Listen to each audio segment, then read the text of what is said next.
For more than 3 days in police custody following a dramatic arrest on Friday, Mathira MP Rigathi Gachagua was the guest at the Milimani Law Court under the Chief Magistrate Mugambi.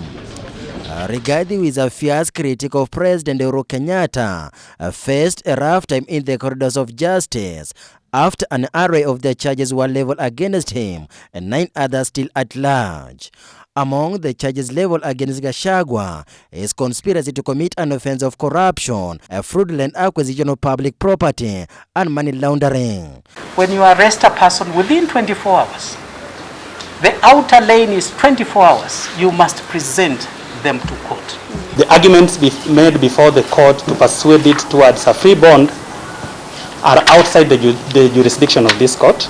The charge sheet indicated that on diverse dates between 2013 and 2020 in Nairobi, Rigathi Gachagua fraudulently received about 7.3 billion Kenyan shillings through 3 bank accounts domiciled at Rafiki Microfinance Bank, while knowing that the monies were proceeds of crime.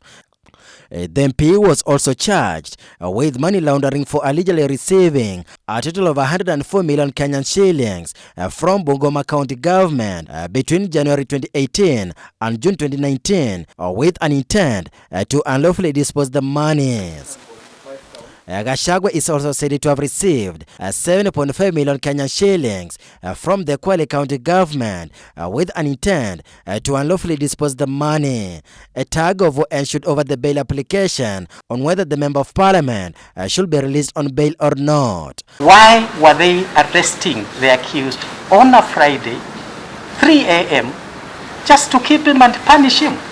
I am happy with the prosecution's stand when they say it is not them who arrested.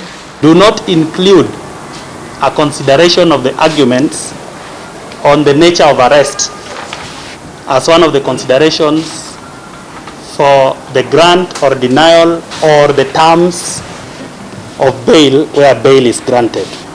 But these are the lawyers for the DCI.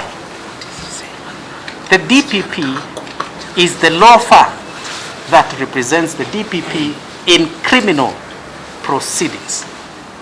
That while the ODPP is not opposed to the grant of bail to the accused person, this court has reasons and proper grounds to offer and issue stringent bond terms in consideration of the alleged amounts and more particularly the amounts in count 5.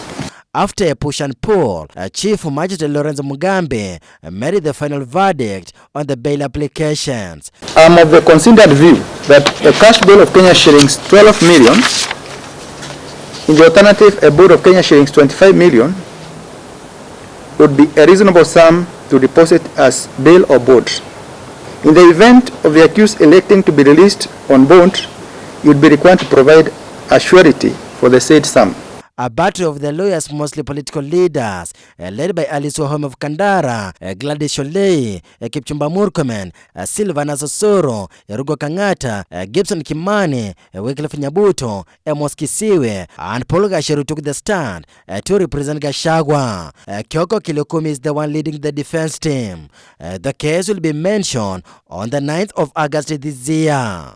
And therefore, as you grant bail terms, the court must be cautious and careful that it does not fall into the temptation and trap of the prosecution and the executive by granting terms that are not accessible to the accused person. Bond is only supposed to secure attendance in court. It's not supposed to be a punishment for an alleged crime, and that is the challenge that we are having now. The astronomical figures that you've had in court this morning are nothing other than DCI Kinoti's way of trying to raise bail, high bail terms. Hii maneno yote tumekuwa tunaielewa, na hii maneno yote ya Rigathi Gachagua ni kama ile nilikuwa nayo, kama ile Moses Kuri alikuwa nayo, kama ile almost all the members of our team wamekuwa nayo.